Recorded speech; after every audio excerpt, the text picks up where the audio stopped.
Kahit anong gawin ko, kahit ilang taon ang lumipas, ikaw pa rin, Juliana. Ikaw lang. Dear Amihan Stories presents Marrying Mr. Nepo Baby, written by Valerie. Promise talaga, ipapasok nga kita. Kailangan mo na maghintay. Nag-aantay pa kasi ako ng tamang tiyempo para makausap ang HR namin. Medyo mainit kasi ang ulo noon.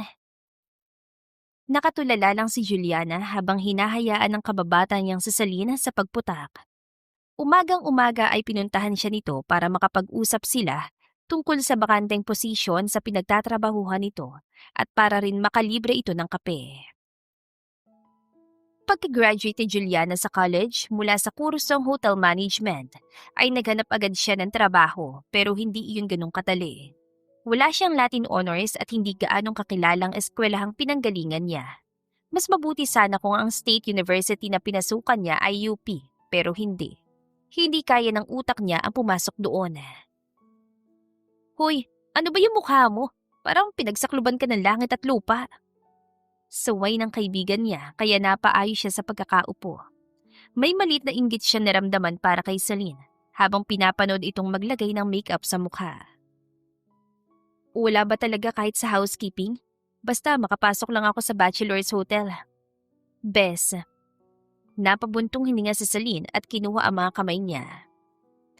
Pinapangako ko, tutulungan kita. Napangiti na lang siya sa determinasyon at senseridad na ipinapakita ng kanyang kaibigan. O siya, aalis na ako. Ikaw, maganda ka na dahil may pasok ka rin. Sige, salamat talaga, Bes. Nang umalis si Celine ay nag-ayos na rin siya. Wala siya nagawa kundi ang humugot ng napakalaling na buntong hininga habang pinagmamasdan ng sarili niya sa harap ng salamin na nakasuot ng pan-traffic enforcer na uniforme. Hindi niya man pinangarap ang ganoong trabaho ay agad siya nakapasok dahil malapit ang tatay niya sa mayor ng kanilang lugar. Job order lang siya kung kaya't below minimum lang ang kanyang sinusweldo. Nay, tay, una na po ako.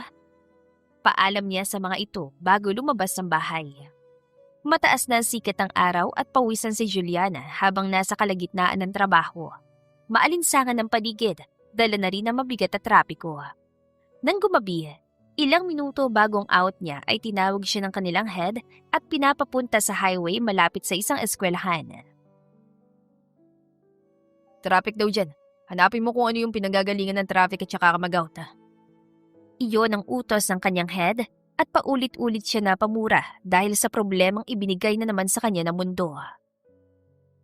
Sakay-sakay ng scooter niya ay hinanap niyang pinanggalingan ng traffic at hindi niya alam kung matutuwa siya na mahanap yon. Isang Nissan Z ang nakaparada sa loading or unloading zone kung kaya't nahihirapan ng mga jeep sa pagpapababa ng mga pasahero. Sir, walang kagana-ganang tawag niya sa may-ari ng Nissan na nakasandal sa kabilang bahagi ng sasakyan at may kausap sa cellphone.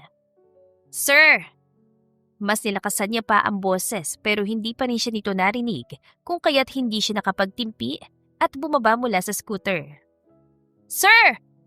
Sigaw niya at sakto lang ang timing niya dahil natapos na rin ito sa pakikipag-usap sa cellphone. Humarap ito at mabilis na napataas ang kilay niya nang agad niyang nakilala ang lalaki. Mas nadagdagan tuloy ang pagkabuisit niya dahil si Dominic Brillantes yun, ang isa sa mga sikat na Nepo baby sa bansa. Yes? Illegal parking ka ho, sir. I don't think so. Kakaparada ko nga lang. Sinagot ko lang ang tawag ng mami ko. Napaismid si Juliana sa narinig. Gusto niyang tumawa na napakalakas. May pamami-mami pa itong nalalaman. Kaya nga, pumarada ka kaya naman titikitan kita, Mr. Nepo baby. Dinukot niya ang violation ticket stub at ballpen sa bulsa. Habang nagsusulat, ay nagulat siya na mahina siyang hinila ni Dominic papalapit dito. Miss, valid naman ang pag-park ko. Sumagot ako ng tawag. Hindi ba'y mas delikado kung hindi ako huminto? Sobrang mahal at ganda ng kotse mo. Wala naman lang CarPlay. Tinasan siya ng lalaki ng kilay bago dumukot ng kung ano sa bulsa. Curious siya kung ano yon at halos mapairap siya na makita ang dalawang iPhone 17 Pro Max maliban pa sa isang iPhone na kanina pa nitong hawak. Isang iPhone lang kasi nakakonect. Pasensya na. di bumili ka na sarili mong daan. Singhal niya bago nagpatuloy sa pag-fill out sa ticket. Alam mo, fine. Dumukot ito ng wallet sa bulsa at halos lumuwa ang mga mata niya nang makita kung gaano kakapal yun. Mabuti na lang at pinadalhan ako ng cash ng mami ko. Here. Hinila nito ang kamay niya at inipit doon na makapal na lilibuhin. Bago pa siya makapag-react, ay pumasok na si Dominic sa sasakyan nito at saka umalis. Dumating siya sa bahay na mainit ang ulo.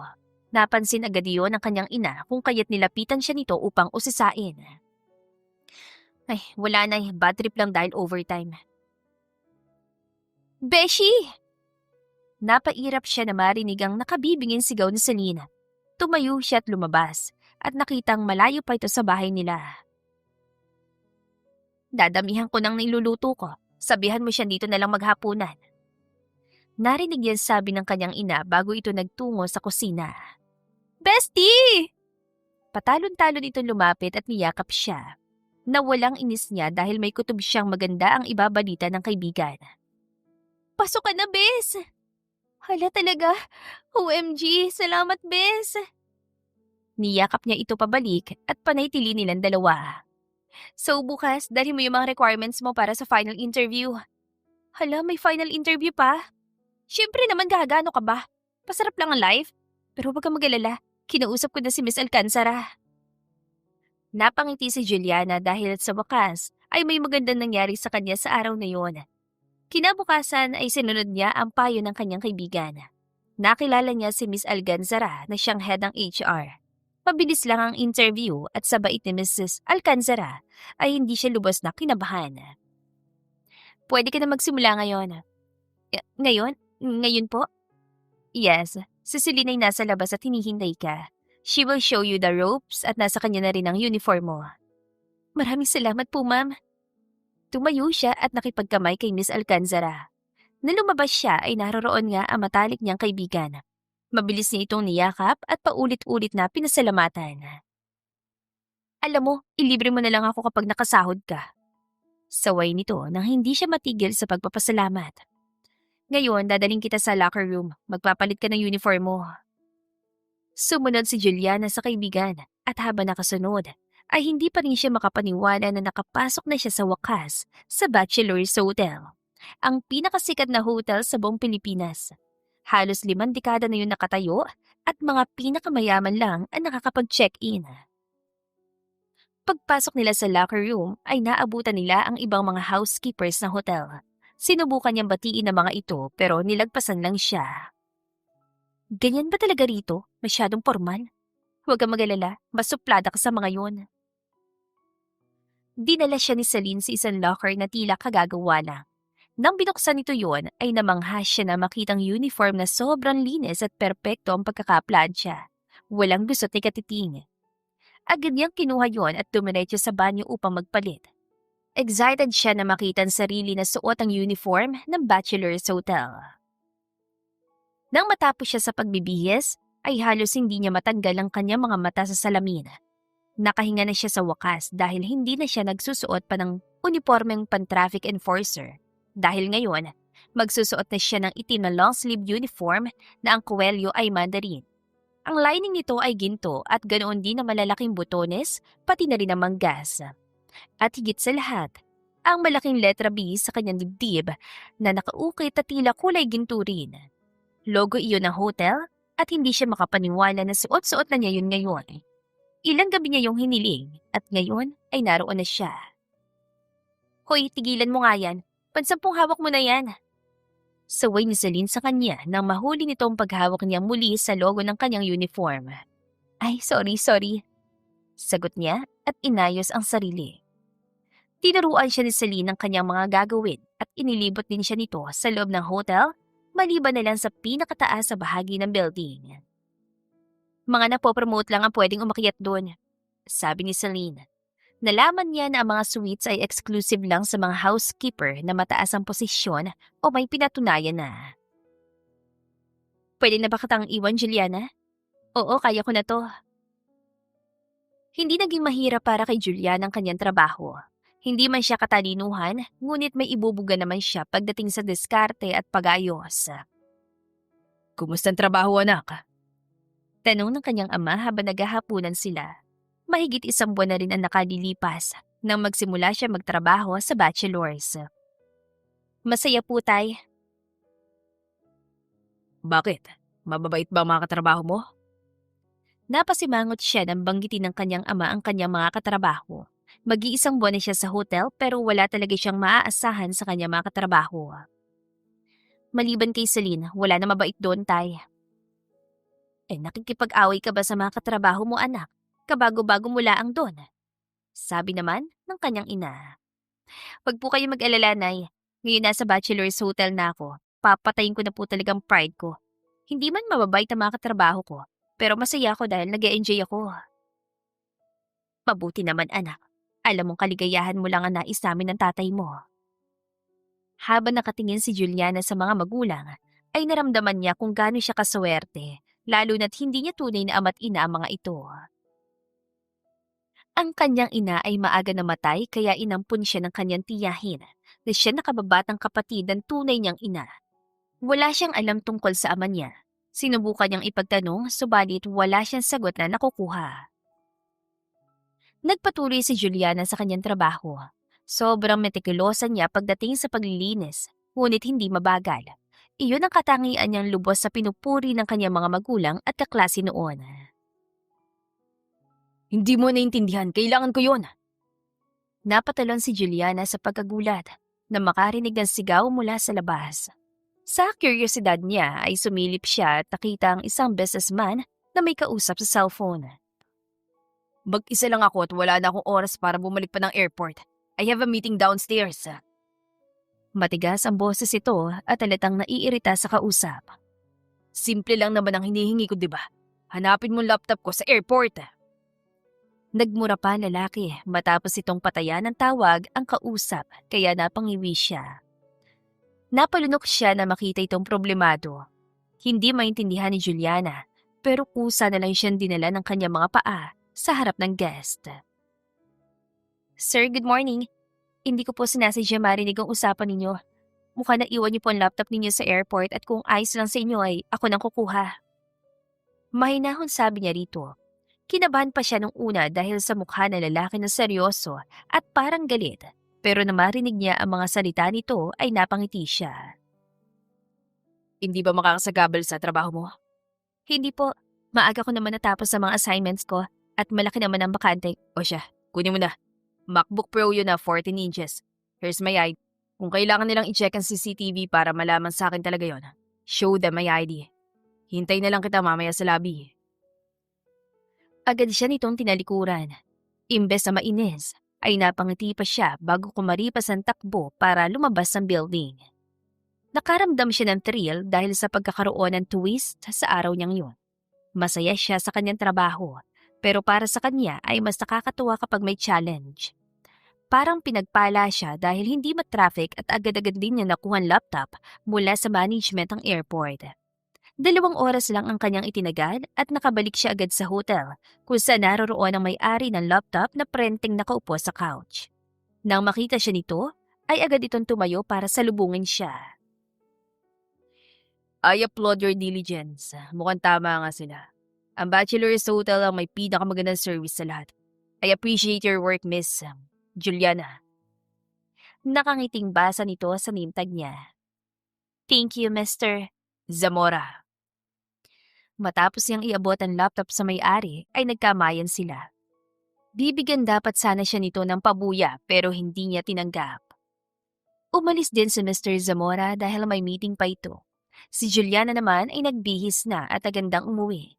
Napansin niya ang kakaibang titig sa kanya ng kanyang mga trabaho, lalo na't nasanay siyang hindi pinapansin. Hindi na lang niya pinansin o binigyan pa ng kahulugan ang titig ng mga ito. Nang makalabas ay pinigilan siya ni Celine bago pa siya makapara ng jeep. Huy, grabe ka ha! May panunokso ang mga mata nito. Pinagsasasabi mo? Trending ka ngayon, te. Tignan mo! Ipinakita nito sa kanya ang isang larawan at nalaglag ang mga panga niya nang makita ang sarili na nakikipagkamayan sa guest kanina. Uy, saan mo nakuha to? Mabilis niyang inagaw ang cellphone. Sinauli ko lang yung laptop niyang naiwan sa airport. Hindi ko yung sugar daddy Ano yung sugar daddy pinagsasabi mo? Kasi naman, bakit pinutsyaran pa? Di syempre, nagulat. Ikaw na baguhan pa lang ay nakausap mo na agad si Mr. Zamora. Kahit sino magugulat talaga, kahit ako no.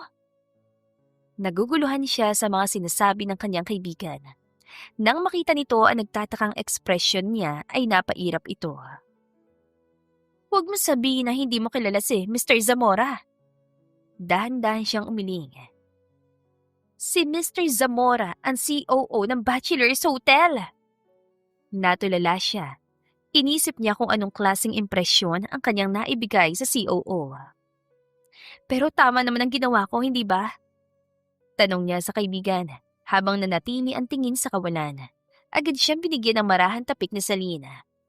Huwag kang mag-alala, ginawa mo ang tama. Tama nga ang kanyang kaibigan dahil sa kasunod na araw ay tinawag siya ng kanyang manager na si Miss Pia. Ilan taon lang ang tanda nito sa kanya at mabait din ito. Bakit po ma'am? Tanong niya. Malapit sila sa locker room at walang ibang empleyado ang naroroon. Binabati kita. Nakangiting abot nito ng isang susi. Halos pareho yun ang susi na ginagamit niya sa locker. Iba lang ang kulay. Ang gamit niya kasi ay pilak, habang ang inabot naman ni Miss Pia ay ginto. Congratulations, Juliana. Na-promote ka na sa suites. Talaga po? Pero baguhan pa lang po ako. Oo, lubos na humanga si Mr. Zamora sa pagkakaroon mo ng initiative. Huwag ka rin mag-alala dahil credible ka naman since nakapagtapos ka ng kolehiyo. May hinanda akong bagong contract. May kinuha itong folder na nakapatong sa counter. Nasa sayo kung tatanggapin mong promotion. Bibigyan ka namin ng 1 linggo para mag-isip at kapag napirmahan mo na, sabihin mo agad sa akin. Nang iabot na ni Ms. P ang kontrata, ay agad niya yung binuksan at binasa. Ito na po. Nakangiting ibinalik niya kay Ms. Pia ang kontrata matapos pirmahan. Bakit pa niya pag-iisipan yon? Kung ganon, sumunod ka sa akin. Umakyat sila patungo sa mas mataas sa palapag ng hotel at pagbukas ng pinto ay parang nasa ibang bahagi siya ng mundo. Walang masyadong tao pero ang bawat intrikadong disenyo sa mga pader at maliliwanag na chandeliers na nakakabit sa kisame ay sapat na para punuin ang kahiwagaan ng lugar. Nagtungo sila sa locker room at nang makita ni Juliana ang bagong uniform niya ay hindi siya makaimik. Mas nalalamangan na ng ginto ang kulay itim, hindi katulad sa kanyang suot. Magbihis ka at ipapakita ko sa iyo kung saan ka magtatrabaho. Sabi ni Miss Pia bago lumabas mula sa locker room. Lumipas ang 1 linggo kahit na nililinis niya mga inidoro at hindi matanggal ang ngiti niya.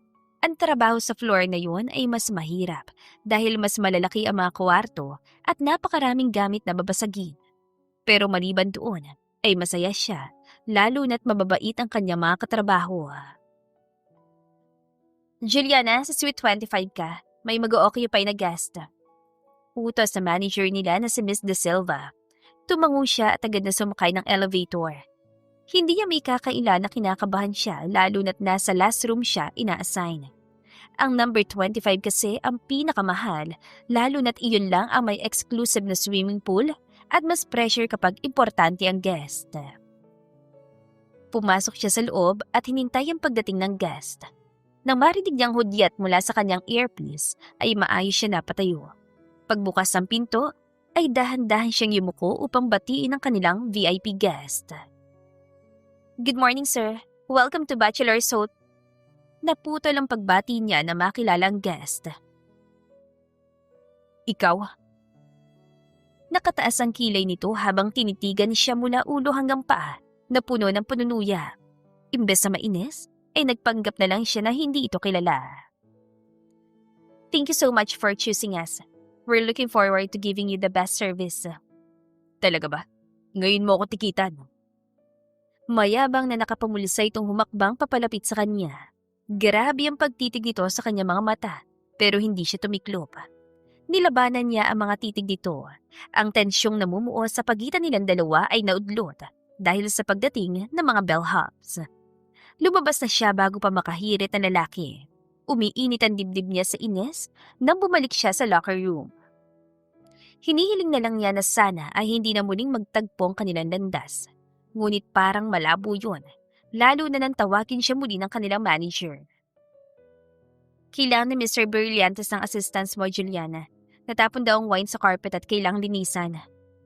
Hindi pa nag-iisang oras ay pinababalik na siyang muli sa kwarto ng Nepo baby. Mahal niya ang kanyang trabaho, ngunit hindi talaga niya maiwasang mapabuntong hininga sa laro ng lalaki. Sir, good afternoon.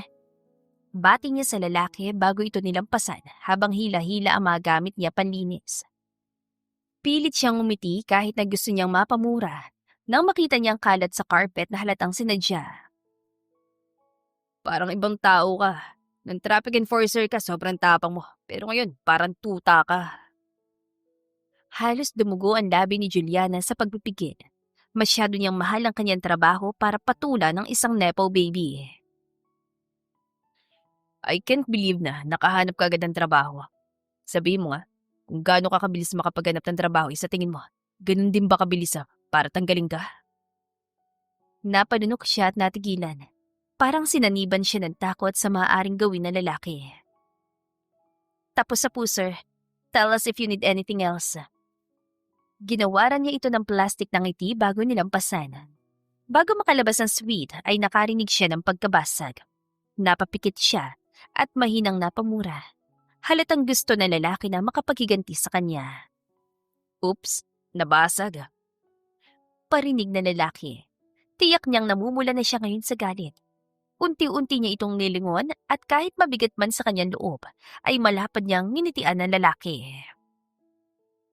Ako na pong bahala, sir. Huwag po kayong mag-alala. Yumuko siya at maingat na pinulot ang mga bubog. Habang naglilinis, ay lumilipad ang isip niya at gumagawa ng eksena kung paano niya paulit-ulit na pinapatay ang lalaki.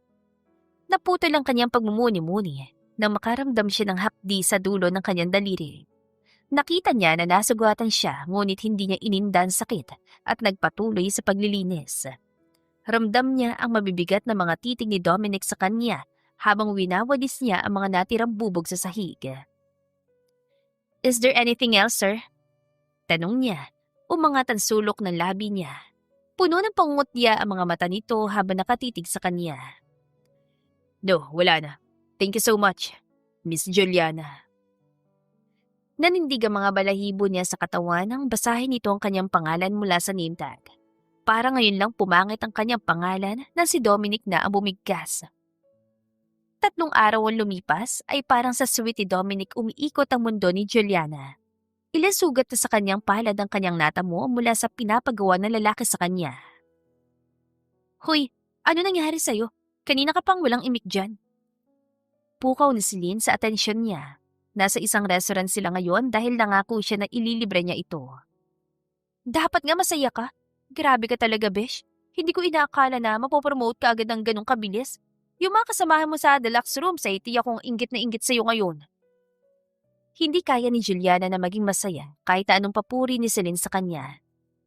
Uy, bakit ka ba ganyan, besh? May problema ka ba? Napabuntong hininga siya at hindi na napigilan na maglabas ang kanyang hinaing. Sa pagbanggit pa lang niya sa buong pangalan ni Dominic Brillantes ay nag-hysterical na ito.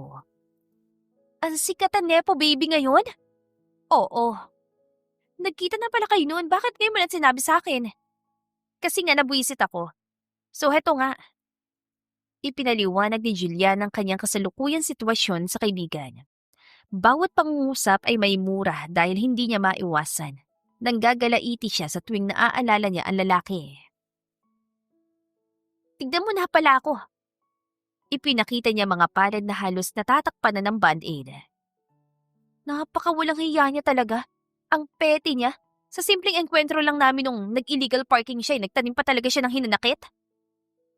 Nilakihan ni Celine ang mga mata na tila nagbibigay ng hudyat pero patuloy pa rin siya sa pagdada. Like, ano ba problema niya? Ang yaman-yaman niya at heto ko, munting tuta lang. Ano pa bang kailangan niyang patunayan? Hindi na niya naituloy ang sinasabi nang takpan ni Celine ang kanyang bibig. Gamit ang mga mata ay tinanong niya kung ano ang problema nito. Sumenya si Celine na lumingon siya sa bandang likuran niya. Nanghina siya ng literal. Ang kanyang mga tuhod ay biglang nanlambot nang makita si Dominic Brillantes na kasama ang mga kaibigan nito. Agad na nagsilingon din ng mga tao sa kanila at ang iba ay palihim pang kumuha ng litrato. Bakit nandito yan? Mangiyak-iyak na tanong niya sa sarili pero narinig yun ni Celine. Grabing coincidence naman. Manghansambit nito nang hindi inaalis sa mga mata kay Dominic. Napapaupo na malapit mismo sa kanilang mesa. Ay, alam mo, lipat na lang kaya tayo. Kinuha niya ang kanyang bag at handa nang umalis pero pinigilan siya ng kanyang kaibigan. Nahihibang ka na ba? Nako-order na tayo, Beshi. At saka wala ka naman dapat na ikabahala dahil day off natin ngayon, which means hindi niya o nila tayo alipin ngayong araw. Kinindatan siya nito at napanatag naman ang kanyang loob. Hindi nagtagal ay dumating na rin ang kanilang order. Habang kumakain ay napansin ni Juliana na panaylingon si Celine sa gilid nila. Huy, ano ka ba? Huwag kang masyadong obvious. Siya ang sobrang obvious. Yung nepo baby mo, kanina pa nakatingin sa'yo. Ano? Nalaki ang kanyang mga mata at nang matigilan siya ay doon niya naramdaman ang mabigat na titig ng kung sino. Tila isa siyang specimen na inoobserbahan sa ilalim ng microscope. Ayaw niyang maniwala kaya hindi niya napigilan ng sariling sumilip sa gawin ni Dominic. Agad siya nagsisi na magtamang kanilang mga mata. Mukha nagulat din na lalaki pero mabilis siyang kinindatan at kinawayan pa. Iniiwas niya ang tingin bago pa siya mapansin ng mga kaibigan ni Dominic. Alam mo, ipa-take out na lang natin to. Sabi niya at sinimula ng pag-aayos ng mga pagkain. Oo, magandang ideya yan. Tutal, busog na naman na tayo. Ako nahihingi ng plastic. Tumayo siya para matapos ng pagtitig ni Dominic sa kanya. Kuya, pahingi pong plastic pang take out. Sige ma'am, sandali lang. Parang nakahinga siya na maluwag na sa wakas ay napalayo siya sa scope ng vision ni Dominic. Are you stalking me? Nagulat siya na may magsalita sa kanyang likod. Excuse me? Uminit ang ulo niya na makitang si Dominic yon. Tinatanong kita, are you stalking me? Narinig ko, hindi ako bingi. Masyado lang epal yung tanong mo. Irap niya. Ako na una rito, tapos aakusahan mo kung ini-stalk kita. Okay ka lang ba? Ang maldita mo. Alam mo ba yun? Baka nakakalimutan mo na guest niyo ako sa hotel niyo. Sarkastiko siya natawa bago tinignan si Dominic na seryoso. Nakakrus ang kanyang mga braso sa dibdib. Una sa lahat, hindi ko pag-aari ang hotel. Pangalawa, day off ko kaya hindi guest ang tingin ko sa'yo. Mind your own business. Get a life, Mr. Nepo baby. Hinablot niya ang plastic na inabot ng waiter at tinalikuran ang lalaki. Habang pabalik sa mesa, ay napagtanto niyang napalakas ang kanyang boses dahil sa mga customers na titig sa kanya. Narinig niya pa ang mga kaibigan ni Dominic na tinutokso ito tungkol sa pagtawag niya sa lalaki ng Mr. Nepo baby. Tara, alis na tayo. Hinilang niya si Celine papalabas ang restaurant at habang pauwi ay hindi siya tumigil sa pagmumura sa lalaki. Nabwisit siya dahil nasira ang gabi nilang magkaibigan. Kita na lang tayo bukas, Beshi. Paalam ni Celine sa kanya matapos niya itong ihatid sa bahay nito. Nang makapasok na sa loob si Celine, ay nagsimula na rin siyang maglakad pa uwi. Bago pa siya makalapit sa gate nila, ay napansin niyang isang magarbong sasakyan na huminto sa tabi niya. Kumunata noon niya sa pagtataka kung bakit sa harapan ng bahay nila huminto ang kotse. Habang inoobserbahan niya ang sasakyan, ay unti-unting bumaba ang bintana niyon. Sa gulat niya ay napaatras siya na makitang si Dominic yon. My favorite service staff of Bachelor's Hotel. Anunsyo nito bago lumabas mula sa kotse. Nagsalubong ang mga kilay ni Juliana nang mapansing nakainom ito. Huwag kang lalapit. Banta niya ng akmang yayakapin siya nito. Napanguso ito na parang bata. Alam mo, anito habang nakaturo sa kanya. Wala kang utang na loob sa akin. Malungkot pa itong napailing at yumuko. Di ka ba? No, seryoso. Lasing itong napailing. Wala kang utang na loob. Di mo ba alam na punong-punong isip ko tungkol sa'yo Tapos sinusupladahan mo pa ako. Wala kang ang utang na loob Napaawang ang mga labi niya. Hindi niya maproseso ang mga sinasabi nito. Oh no! Sigaw nito at napasinghap siya nang hulihin ni Dominic ang kanyang mga kamay at saka lumuhod sa kanyang harapan. Oh, I'm so sorry. Dahil sa akin kaya ka nagkasugat, no? Tumingala ito sa kanya na parang naghihintay ng sagot pero masyado siya nalulunod sa kanyang mga iniisip. I'm sorry, I'm so sorry. Hindi ko naman sinasadya. Ang gusto ko lang naman ay makita ka palagi. Parang hihimatayin siya sa mga naririnig. Juliana, ikaw ba yan? Nataranta siya na marinig niya ang boses ng kanyang tatay. Tayo na bilis! Hinila niya patayo si Dominic at hinila pabalik sa kotse nito. Umalis ka na! Utos niya sa lalaki pero nananatili itong tulala sa kanya. Alis na!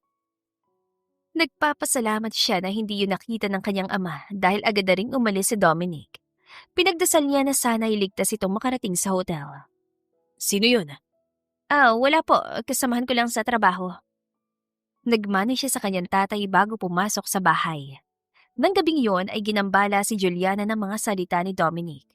Alam niyang lasing lang ang lalaki at wala itong kaalam-alam sa mga sariling salita. Nababahala siya at hindi niya yun lubos sa maipaliwanag. Kinabukasan, nang pumasok siya sa trabaho, ay nangako siya sa kanyang sarili na iiwas na siya kay Dominic Berliantes. Palit tayo pwede. Ako nilang bahala sa bagong guest at ikaw sa room 25 please. Pakiusap niya sa katrabaho at nagpapasalamat siya ng agad naman itong sumang-ayon. Matapos ang 2 araw ay hindi pa rin nakikita ni Juliana si Dominic at ipinagpapasalamat niya yun. Parang gumaan na sa wakas ang kanyang trabaho. Subalit 2 araw at 2 gabi na rin siyang hindi nakakatulog na maayos. Masyado siya nagambala sa mga kilos at salita ng lalaki. Gusto niyang ipagsawalang bahala gaya na lang ng ginagawa niya noong high school at college tuwing may manliligaw sa kanya. Ngunit iba ngayon, kakaiba. Siguro ay dahil hindi lang basta kung sino ang lalaki. Anak ito na negosyante at politician. Sumiklab ang titulo nito, Mr. Nepo Baby, dahil sa isang video leak na pinoflaunt ito ang mga luxury cars sa garahe nito. Marami ang siya sa lalaki na galing sa kaba ng bayan ang pinambili nito. Ngunit marami rin na nagtatanggol na galing din sa pinaghirapan ng pera ng mga brilyantes. Nawala ng issue dahil matagal na yon pero ang tawag na media rito ay ganoon pa rin. Para kay Juliana ay naniniwala siyang may ibubuga naman ng mga brilyantes. May mga condominium, resorts at restaurant ng mga ito na pag-aari.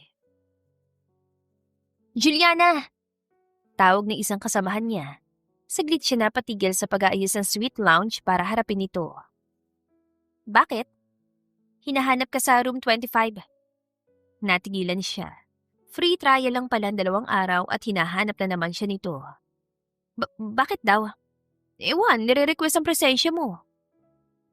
Hindi pa siya handang harapin na lalaki, lalo na't matapos ang insidente nung isang gabi.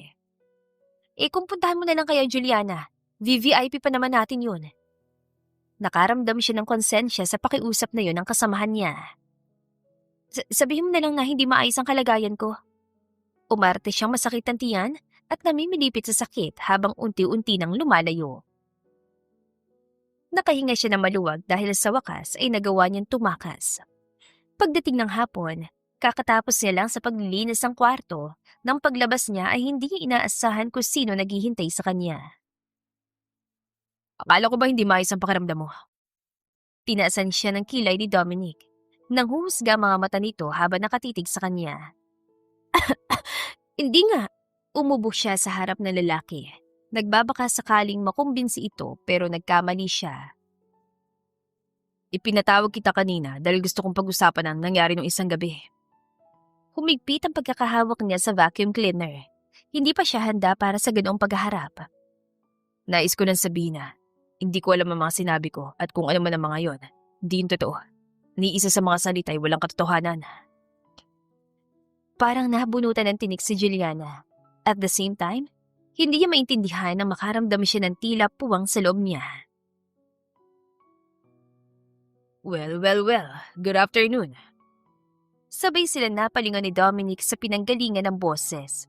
Binalot siya ng takot na makitang isang sikat na negosyante sa bansa. Si Arturo Brillantes, ang ama ni Dominic. Good afternoon, sir. Yumuko siya para batiin ito at kahit kinakabahan ay nginitian niya ang amang Brillantes. Are you friends with this employee, Dominic? Hindi sir. Tanggi niya pero inunahan na siya ni Dominic. Yes, Dad. We're friends. Good friends. Nilingon pa siya nito at binigyan ng isang makahulugan tingin. That's great. Alam mo ba, Iha? Panimula na Mr. Brillantes sabay hawak nito sa braso niya. Hinahanapan namin ng assistant si Dominic para sa training niya as the next CEO ng Bachelor's Hotel. Si Dominic? Next CEO ng Bachelor's Hotel? I think it would be the best kung ikaw. Total, magkaibigan naman kayo at huwag kang mag-alala. And just for the time being, urgent kasi ang training nitong uniko iho ko at kailangan na ng assistant. Yun na yung kung payag ka. Nagdalawang isip siya ngunit kinabukasan ay nagtagpuan na lang niya ang sarili na nakasakay na sa backseat ang Nissan ni Dominic. Hindi siya makapaniwala na umuo siya kahapon sa offer na CEO kahit na hindi pa siya tumatagal bilang housekeeper sa hotel.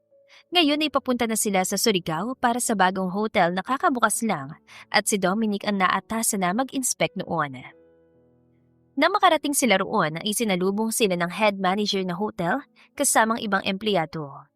Napansin ni Juliana na hindi ganong kabonggang hotel kung ikukumpara sa nasa Manila.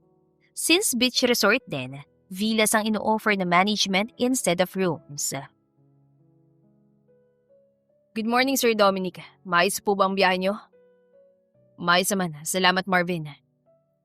Nagkamusta ng dalawa habang papasok sa lobby. Siya naman ay nakabuntot lang sa bago niyang boss hanggang sa ihatid sila sa kanilang magiging villa. Meron po tayong 2 separate rooms dito at saka mini pool sa likod. Iiwan ko na po kayo, sir, para makapag-ayos kayo ng mga gamit ninyo. Kung may kailangan pa kayo, itawagan lang ninyo ako. Nakangiting pahayag ng head manager habang nakaturo sa teleponong nasa mesa. Na makapagpasalamat sila, ay lumabas na rin ito. Ngiting-ngiti si Juliana habang pinagmamasdan ng villa na tutuluyan nila. Floor-to-ceiling glass at puti ang pader na may konting wood accents. Ang mga sofas ay soft linen at ang mga handcrafted wood furniture ay may kaunting bahid ng gintong pinta. Pumasok siya sa kanyang magiging kwarto at humiga agad sa king-size bed. Sa buong buhay niya ay ngayon pa lang siya makakatulog sa ganong klaseng kama. Napatulala siya sa lambot ng kama at sa magarbong dekorasyon sa loob ng kwarto. Ngunit natigil ang pagmumuni-muni niya nang marinig ang boses si Dominic. Juliana, paki-confirm nga ng meeting schedule kasamang head manager, housekeeping manager, executive chef at security chef. Napairap siya bago tumayo mula sa pagkakahiga. Hindi pa siya nakakapag-unload ng mga gamit niya. Yes, sir. Also, na-prepare mo na ba ang itinerary ko? Tinong nito mula sa labas ng kwarto niya, kaya lumabas siya para makausap ito na maayos at nakita niya ito nakaupo sa dining kaharapan laptop nito. Napalunok siya at napaayos sa makita ito nagtatrabaho. Opo, nais ko na po ang inspection routes at meal tastings. Huminga siya ng malalim at napalunok muli nang nilingon siya ni Dominic. From the standard ba? Yes, sir. Tumango ito bago humarap muli sa laptop. Akala niya ay ayos na, pero nagulat siya na magsalita muli ang boss niya. Palitan mo. Seryosong utos ito. Hindi siya handa sa utos ng lalaki, pero imbes na umapela, ay simpleng tango na lang ang ginawa niya. At saka, I want a detailed note sa first impression mo sa hotel. From the reception to the villa. Impression ko? Yes, like kung gaano katagal o kabilis ang check-ins, staff professionalism, at ang overall guest flow. I want your opinion on everything. Dagdag na sabi nito nang hindi man lamang inaalis sa mga mata mula sa screen ng laptop. Noted, sir.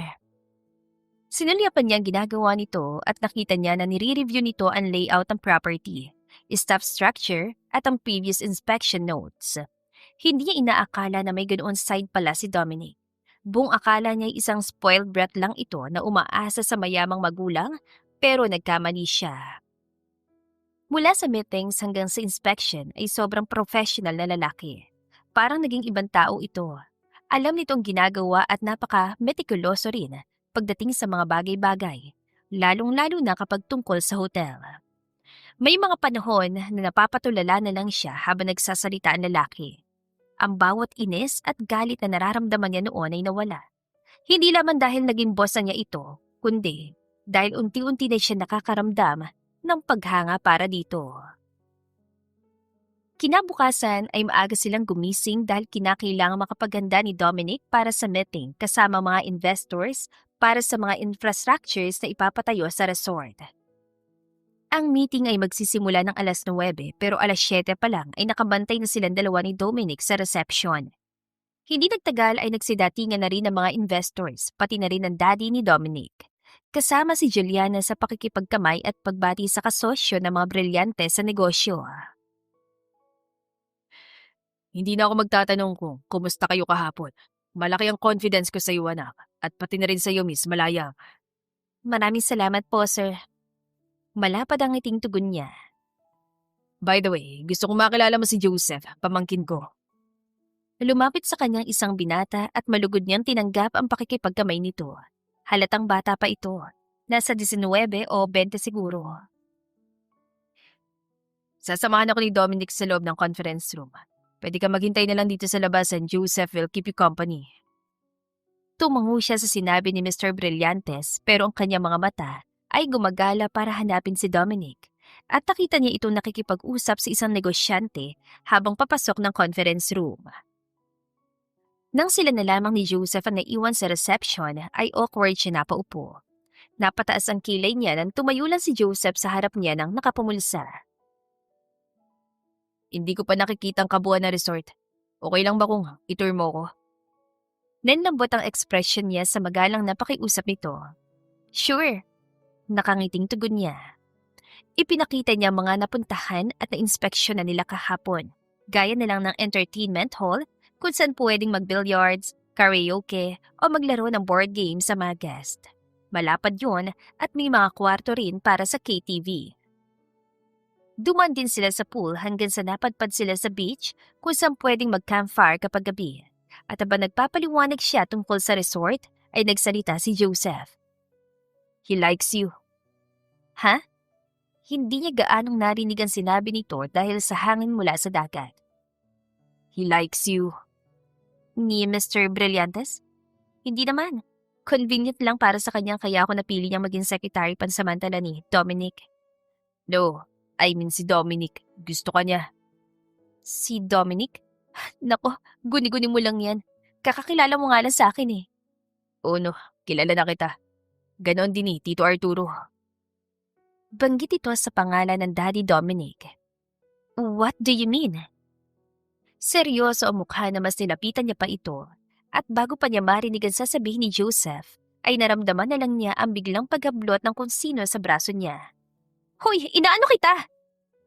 Nagulat siya na makitan si Dominic yun. Natataranta siya dahil mukhang galit ito. Patuloy ang pagkaladkad dito sa kanya pero hindi siya nagsalita pa sa takot niya. Nang tumigil na sila at nang harapin na siya nito sa wakas ay doon pa lang siya nagtanong. May mali ba sa papers? Nagharumentado ang puso niya nang makitang pamumula ng lalaki. Ang mga mata nito ay nagbabaga sa inis at ang panga nito ay tila hindi tumitigil sa pag-igting. Bakit kasama mo siya? Malamig ang boses sa tanong nito. Kasi nagpasama kasi siya sa akin. Itour ko raw siya at ipinakilala siya sa akin ni Mr. Brillantes. Oh really?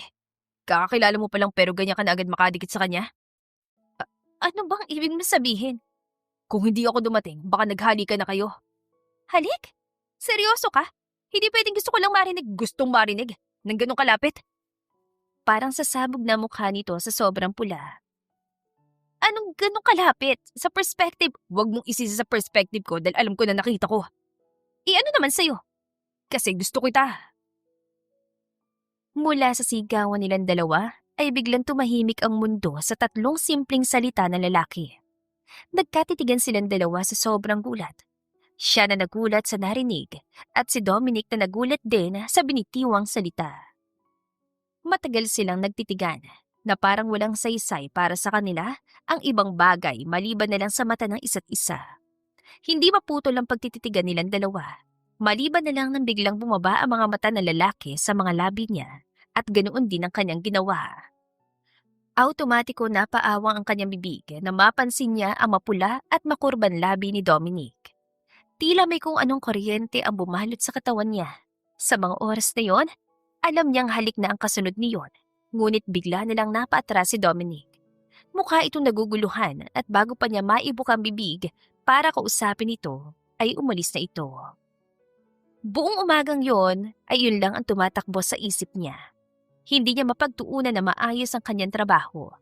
Nag-aalala rin siya para sa lalaki dahil hindi pa ito nakakabalik ng kanilang villa. Tumingin siya sa kanyang relo at napansing mag-alauna na.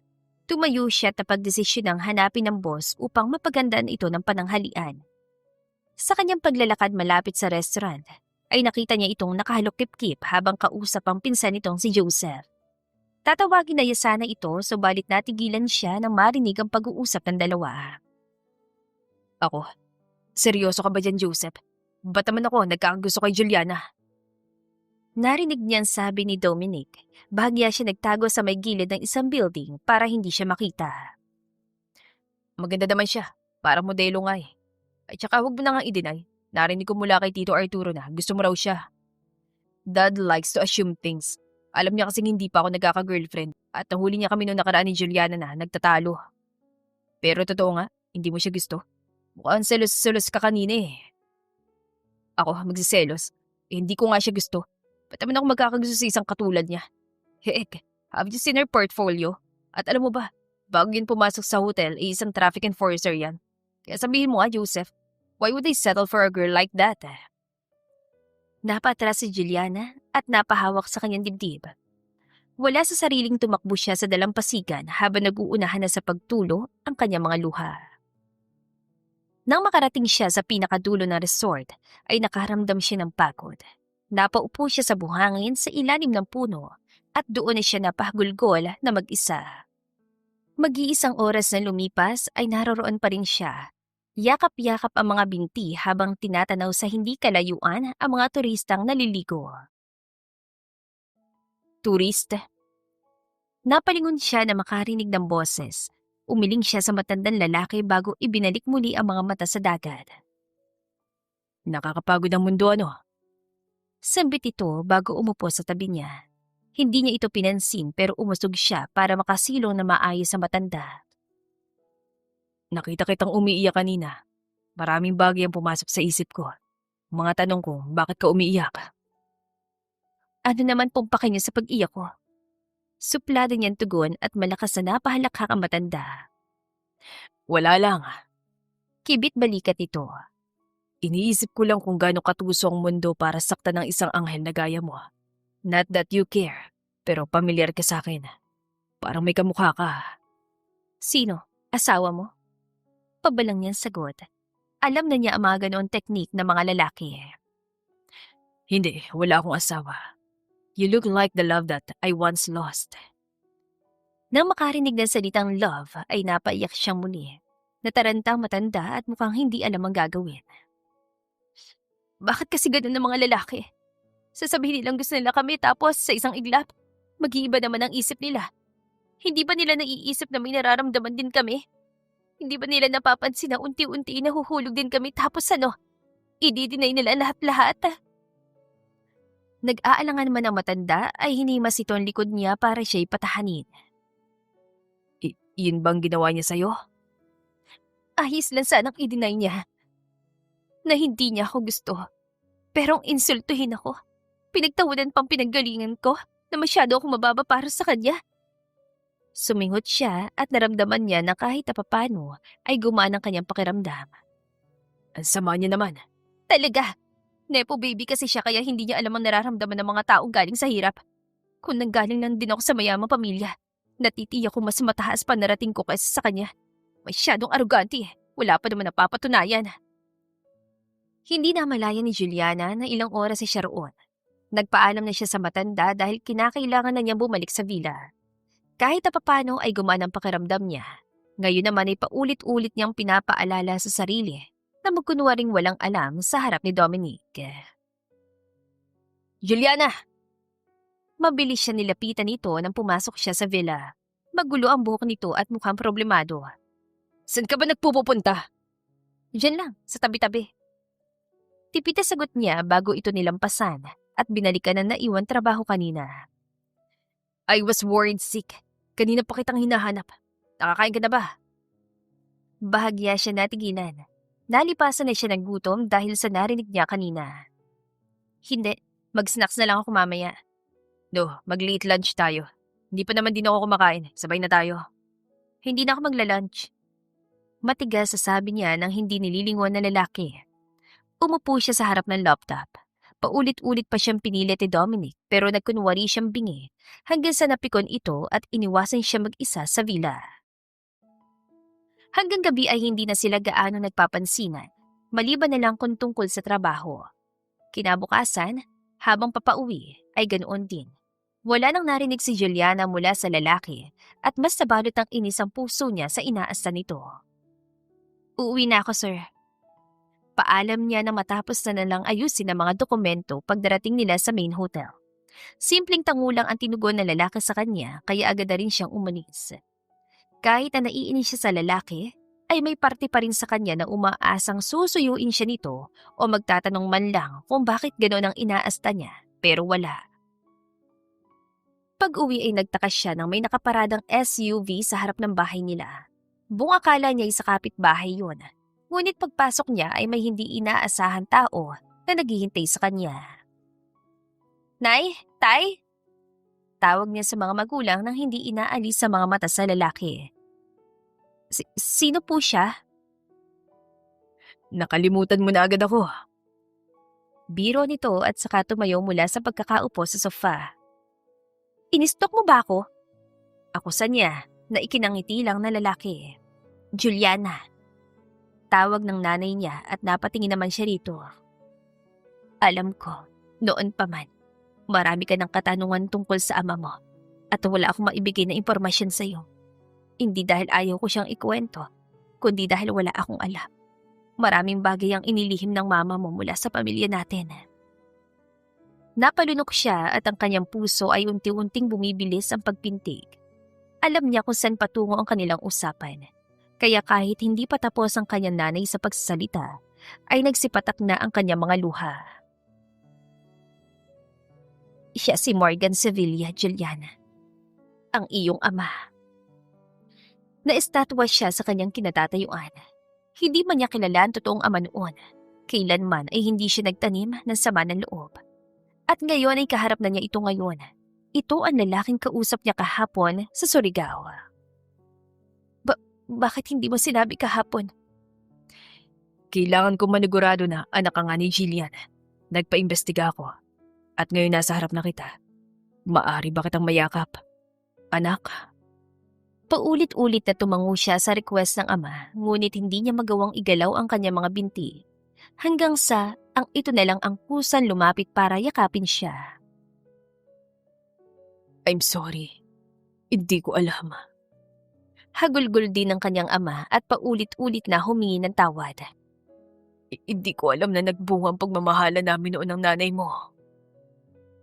Nang tumahan sila ay kinuwento ng kanyang ama ang nangyari, na ang relasyon nito sa kanyang ina ay pilit na ipinagbabawal dahil kinakailangan nitong magpakasal sa iba dahil sa negosyo. Ayokong iwan ang nanay mo. Handa akong talikuran ng mga magulang ko. Pero si Jillian, iniwan niya ako.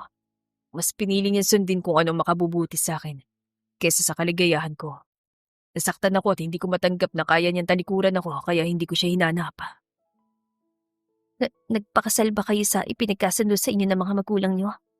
Tanong niya. Hindi. Iling nito. Hindi ko kaya magpakasal o magmahal ng iba. Pero paano ang mga magulang mo? Ngumiti ito na mapakla. Nalaman ko na hindi lang talaga nila gusto si Jillian. Sinabi nila na mas mabuting mamuhay ako na mag-isa kaysa magpakasal sa babaeng hihilahin lang ako pababa. Parang dinurog ang puso ni Juliana sa narinig. Gayon, wala na sila. Pero wala na rin ang nanay mo. Nabasag ang boses nito at napahagulgol. Hinima si Julian ang likod ng ama para patahanin ito. Alam kong mabigat ito para sa'yo. Pero gusto kong bumawi sa'yo at sa yumao mong ina, Juliana. Kaya naman, nais ko sanang yayain ka papunta sa States. Napatingin siya sa kanyang nanay at tatay dahil sa alok ng totoong ama niya. Bibigyan kita ng magandang pundasyon para sa edukasyon mo. Nang sa gayon, wala nang mangmaliit muli sa'yo. Napangiti siya na maalala nito ang pinag-usapan nila kahapon. Tumango ang kanyang nanay at tatay nang humingi siya ng permiso mula sa mga ito. Nalulungkot man ay handang magpaubaya ang dalawa para sa magandang kinabukasan niya. Nang sumama na si Juliana sa States, ay nag-aral siya muli para sa kanyang MBA. Sa kaunang-unahang pagkakataon, naramdaman niya na tila kaya niyang gawin ang lahat. Bawat kailangan at gusto niya ay isang salita lang ay natutupad agad. Sa wakas, natikman din niya ang sinasabi ng iba na kapangyarihan. Ang ama niyang si Morgan Sevilla ay nagmamay-ari ng group of companies sa States at Europe. Ang buhay ni Juliana ay naging madali. Kadalasan ay pinapadalaw din ng ama niya ang kanyang nanay at tatay sa States para magbakasyon. Wala na siya mahihiling pa. Kampante na siya at masaya. Ngunit sa loob ng 4 na taong tahimik niyang pamumuhay sa States, isang tawag ang nagpabalik sa kanya sa Pilipinas. Beshi, namiss talaga kita. Mangiyak-ngiyak na niyakap siya ni Celine na magkita sila. Kahapon lang tayo nagkatawagan na. Iiba pa rin sa personal, Gaga. 4 na taon din tayong hindi nagkita, no? At saka bongga ka na talaga ngayon, May pa-bodyguards ka pa. Ngisi nito habang nakanguso sa mga umaaligid na bodyguards. Overprotected kasi si Dad. Wow, Dad, iba ka na talaga. Mapanuya nitong biro at inirapan naman niya ito. Well, halika, pasok ka. Ikaw na lang hinihintay. Pagpasok ni Juliana sa butik ay agad siyang binati ng mga kaibigan nila na Celine noon. Nagkamustahan sila at habang nakikipag-usap ay naramdaman niyang tila may nagmamasid sa kanya. Lumingon siya at bahagyang napaawang ang kanyang mga labi nang makita si Dominic. Juliana, halika. Ipapakilala kita sa fiancé ko. Hinila agad siya ni Celine papalapit sa gawin ni na Dominic. I want you to meet Joseph Brillantes, fiancé ko. Babe, si Juliana nga pala, best friend ko. Hindi siya makapagsalita sa gulat. Alam niyang ikakasalang kaibigan pero hindi niya inaakala na si Joseph Brillantes ang pakakasalan nito. Ang pinsan ni Dominic. Yeah, we've met before. Sa Surigao, noong secretary pa lang siya ni Dom. Di ba, Dom? Siko ni Joseph sa tahimik nitong pinsan. Yeah, hi there, Juliana. Casual na pagbati ng dati niyang boss. Hi. Tipid niya itong initian.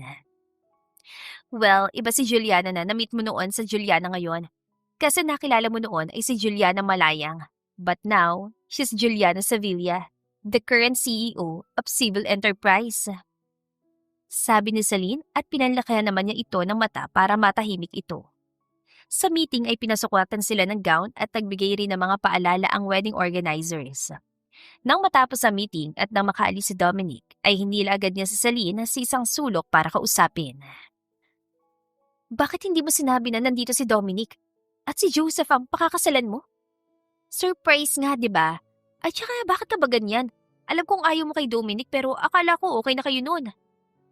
Natahimik siya na mapagtanto na walang kaalam-alam ang kaibigan sa nangyari noon. Huminga siya ng malalim bago kinuwento ang lahat.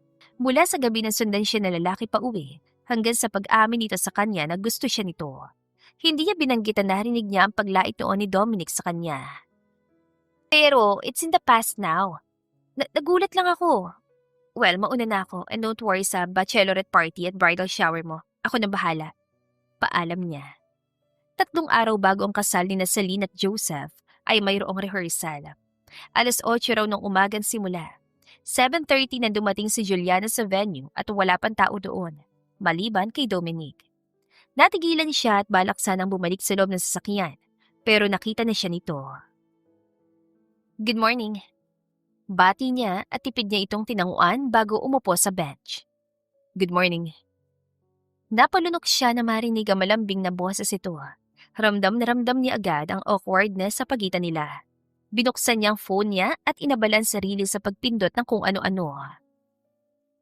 By the way, Tumikim ito nang mag-angat siya ng tingin ay nakita niya itong papalapit sa kanya. kumusta ka na? Fine. Great, actually. That's good to hear. Binalot sila ng katahimikan at ibinalik niyang muli ang atensyon sa cellphone para ipakita sa lalaki na abala siya. About what happened years ago. What happened? Putol niya sa sasabihin ng lalaki. Surigao. Biglang naramdaman ni Juliana ang paghigpit na lalamunan niya nang banggitin nito ang lugar na kinamumuhian niya. What about it? I confessed back then. Agad siya napatayo dahil alam niya kung saan patungo ang usapan nila. CR lang ako, no. Pigil ni Dominic sa braso niya. I want to know, bakit bigla ka na lang nagbago matapos kong aminin ang nararamdaman ko? Alam kong gusto mo rin ako nun. We almost kissed. Sabihin mo, ano nagbago? Ano bang pinagsasasabi mo? Naiinis na binawi niyang braso sa lalaki. I never liked you. Assuming ka lang. No, hindi yan totoo. Alam kong ginusto mo ko. So bakit? Ano nangyari? You suddenly acted cold pero hinayaan ko. Binigyan kita ng space tapos ano? Ano naabutan ko mula sa paghintay? Resignation letter mo. You were unreachable. Hindi kita mapuntahan dahil sa dami ng bodyguards ng daddy mo. Puntahan? Para ano pa? Mapaklas siyang tumawa. You mean nothing to me. Excuse me. Dire-diretso siyang pumunta sa CR para pakalmahin ang sarili. Ang mga daliri niya ay nanginginig dahil sa matinding emosyon. Paulit-ulit siyang bumuntong hininga para lamang mapatahimik ang puso niya nagwawala. Hindi siya sigurado kung gaano siya katagal sa banyo.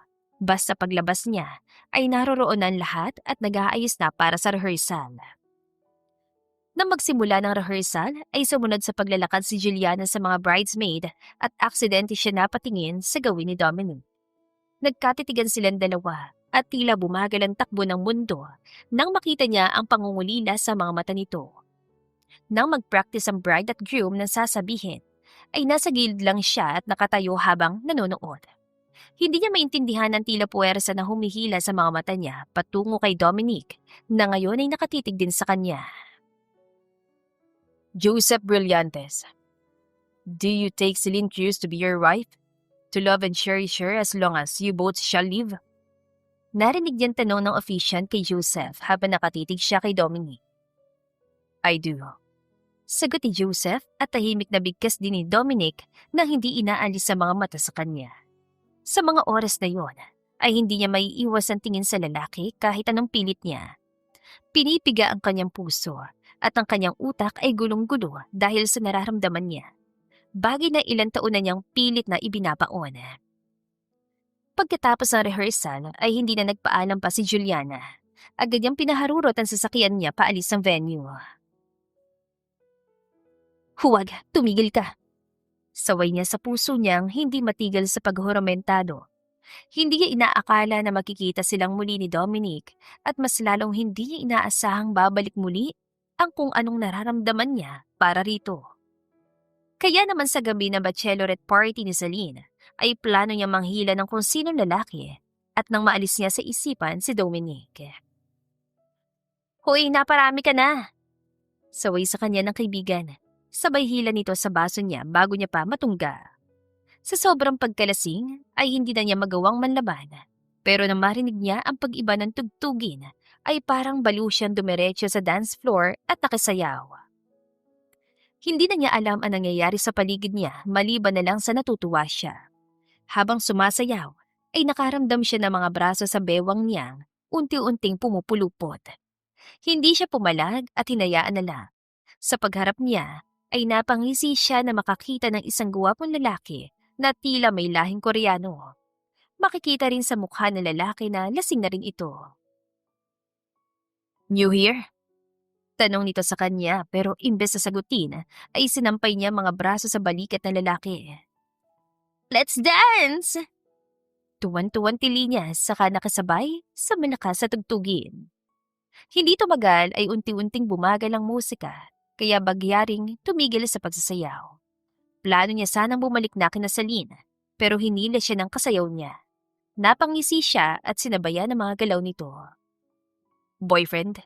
Wala. Iling niya. Ang mga mata niya ay unti-unti nang napapapikit dahil sa mabagal na ritmo ng musika. Wala sa sariling sinandal niya ang kanyang ulo sa dibdib ng kasayaw. Wanna go somewhere? Tanong nito, kaya naman napatingala siya. Sobrang lapit ang mga mukha nila sa isa't isa at hindi sadya napatingin siya sa mga labi ng lalaki. Iyon ang gusto niya. Ang malimutan na sa wakas si Dominic. Sa desperasyon niya ay napapikit siya. Wala nang pakialam sa kung saan patutungo ang mga kilos niya, ngunit may humila sa kanya. Dominic? Tanong niya na makilala kung sinong humila sa kanya. Bakit? Tanong niya habang pilit na tumatayo na matuwid. Bakit mo ba ako hinila ron? Ang killjoy mo naman. Mangayak-iyak na reklamo niya saka napahawak sa pader nang hindi niya kayang ibalance ang sarili. Naghintay siya sa sasabihin ng lalaki pero hindi ito kumibo, kaya tinignan niya ito at sinamaan ng tingin. Nakatitig lamang ito sa kanya at ang dibdib nito ay panay taas baba na tila nagpipigil. Hoy, bingi ka ba?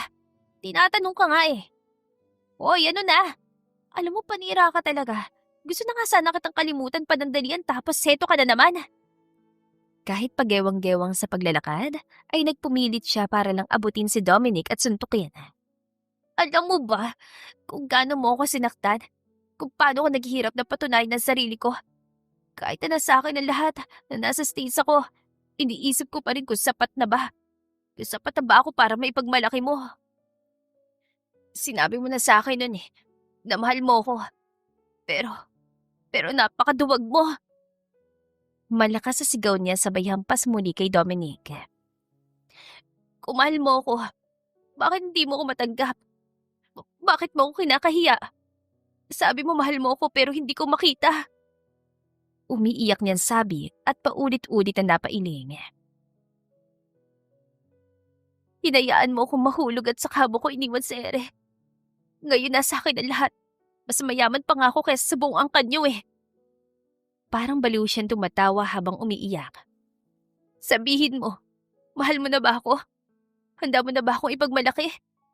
Kasi ako, Dominic, kailanman, hindi ako tumigil sa pagmamahal sa'yo.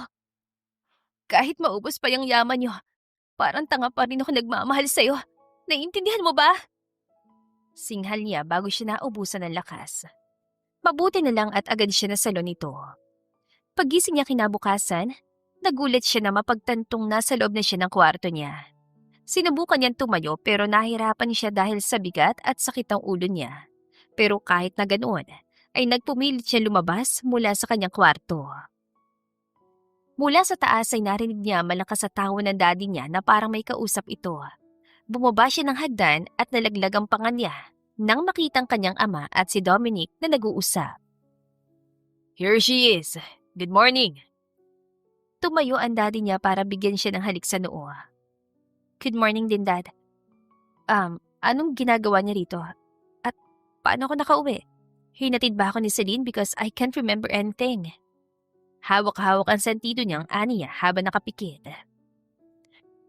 Well, si Dominic ang nagatid sa'yo kagabi. You were so drunk. Nakakunot ang noon sagot ang daddy niya. Napalunok siya at dahan-dahang nilingon si Dominic. Thanks. Sabi niya bago mabilis na tumalikod para magtungo sa dining. Galit ka, Dad? Tanong niya sa ama na sundan siya nito. Never. Besides, alam ko naman na sa tamang mga kamay ka. Kinindatan siya nito at ginulo ang buhok niya. Bago pa siya makapagtanong ay nagpaalam ng daddy niya na aalis bago dire-diretsyon lumabas. Napatingin siya sa pagkaing hinain ng mga kasambahay bago nagtungo muli sa sala kung saan naroroon pa si Dominic. Kumain ka na? Nahihiyang tanong niya. Oh, sumabay ako kanina kay daddy mo. Sumabay? Yeah, I slept here. Napaawang ang mga labi niya. Magtatanong pa sana siya pero nagpatuloy ang lalaki sa pagsasalita. Pinilit ako ng daddy mo na sa guest room na lang matulog dahil gabi na at delikado na raw magmaneho. Tumango siya at akmang babalik na ng dining pero hinarap niya muli si Dominic.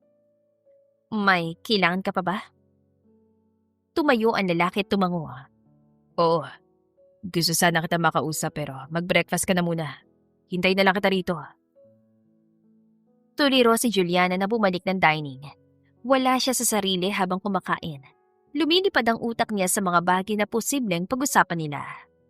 Bigla siyang kinabahan nang wala siyang maalala kagabi. Hindi niya alam kung ano ang mga sinabi niya kay Dominic o kung may sinabi nga ba talaga siya. Napasabunot siya sa kanyang sarili nang walang pumasok sa isip niya. Ang naaalala niya lang ay nakipagsayaw siya sa isang lalaki. Pagkatapos noon ay hindi naklaro sa kanya ang mga nangyari. Tapos na ako. Pag-usapan na natin at nang makauwi ka na. I'm sorry kung nagambala kita. Sabi niya sabay upo sa harap nito. I don't mind. Sagot nito. Naghintay siya sa idadagdag ng lalaki pero hindi na ito nagsalita. Nakita niya kung ilang ulit itong napalunok na parang nagdadalawang isip. Ano bang gusto mong pag-usapan? Gusto kong pag-usapan ng mga sinabi mo kagabi sa akin. Wala akong maalala.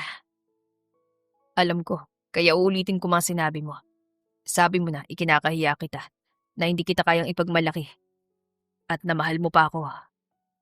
Sa mga oras na yon, ay paulit-ulit na hiniling ni Juliana na kainin siya ng lupa. Gusto niyang paniwalaan na gawa-gawa lang ni Dominic ang kwentong yon, pero may parte rin sa kanya na naniniwala dahil kilala niya ang sarili. Alam niyang kaya niyang sabihin ng mga bagay na yon kapag lasing siya. I guess, narinig mo ang mga sinabi ko noon kay Joseph. Buntong hininga nito at napatingala. Napansin niyang pangingilid ang mga luha nito. I was in denial, Juliana. Akala ko napansin mo kung gaano ako ka-mixed signal noon. I've never been in love before at nahirapan ako sa pag-handle ng nararamdaman ko. I know it's not an excuse. Sinabi ko lahat ng mga bagay na yon, hindi lang kay Joseph, kundi sa sarili ko rin. Pilit kong kinukumbinsa sa sarili ko na hindi ako pwedeng magkagusto sa'yo. Dahil sa estado natin? May pait na tanong niya rito. Dahil ayaw kita masaktan. Because I know you deserve more. Someone better. Someone sure. But if you stayed long enough para makinig, narinig mo rin sana na binawi ko ang lahat ng sinabi ko. Kahit itanong mo pa kay Joseph. Napailing siya at mapaklang natawa bago tumayo. Hindi ko makita yung point ng pag-uusap na to. Pwede ka nang umalis. But it made things worse para sa akin. Kasi kahit anong gawin ko, kahit ilang taon na lumipas, ikaw pa rin, Juliana. Ikaw lang. Tumayo rin ito para lapitan siya. Binalot siya ng kaba nang unti-unti na silang nagkalapit ni Dominic. Gusto niyang umatras pero nakadikit na mga mata niya sa lalaki, na parang wala na siya magawa, kundi ang titigan lang ito. At alam kong ako pa rin. So I don't see the point of not doing this. Nagulat siya kung anong ibig sabihin ng lalaki. Pero nang dahan-dahan itong lumuhod, ay napatabon siya sa kanyang nakaawang na bibig sa pagkagulat. Anong ginagawa mo? Humingi na ako ng permiso mula sa daddy mo. And he already said yes. Uminit ang mga mata niya at kalaunan ay napaiyak siya. Hindi sa galit o inis, kundi sa saya. Palagi tayong hindi nagkakasundo, and this is so sudden. Ilang taon tayo nagkahiwalay. We're different from before. May mga bagay rin naman na nagkakasundo tayo, and we can still make up for all those years we've lost. Kahit nagbago ka man, alam ng puso ko na ikaw pa rin ang gugustuhin ko makasama hanggang sa huli. What about you, Miss Sevilla? Gusto mo rin ba ako makasama hanggang sa huli? Will you marry me? Napuno ng katanungan ng isip niya at hesitasyon, pero isang bagay lang ang nasisiguro niya. Handa siyang sumugal muli kahit masaktan pa siya dahil oo. Si Dominic lang ang ninanais niyang makasama hanggang sa huli. Pagkalipas ang 6 na buwan, pagkatapos ikasal nila Joseph at Celine, ay natagpuan ni Juliana ang sarili sa harap ng altar, kasama si Dominic. Ipinapangako ko na magiging tapat ako sa'yo. Ikaw lang mamahalin ko at araw-araw ko yun na ipaparamdam sa'yo. Hindi ako mapapagod hanggang sa huling hininga ko. Mahal kita, Juliana. Dominic. Nanginginig ang boses sa panimulan niya. Ipinapangako ko na hindi na ako lalayo, na hindi na ako tatakbo. Nangangako akong hindi kita iiwanan, kahit pa sa kahirapan o kamatayan. Hindi nawawala ang ngiti sa mga labi niya habang pinapanood ang mukha ng groom niya, ang tanging lalaking kaya siyang wasakin at buuin muli. Hindi niya makita ang buhay kasamang iba. Isang taon matapos ang kasal, ay nakabuo rin sila ng supling at tuwan-tuwang kanilang mga magulang. Hindi man perpekto ang buhay nilang mag-asawa, ay mas nagkakaintindihan na sila ngayon dahil mas open na sila sa isa't isa. Wala ng charades ng feelings. Wala ng pagpipigil o pananahimik. Kung may natutunan man siya, kailangan, kapag nagmahal, all out. Sugal kung sugal. Walang atrasan. Dahil ang pag-ibig ay para lamang sa matatapang. The end. Kung nagustuhan ninyo ang aming istorya, ay huwag kalimutan na mag-like at subscribe. Mag-iingat po tayong lahat. To God be the highest glory. Hanggang sa muli. Paalam!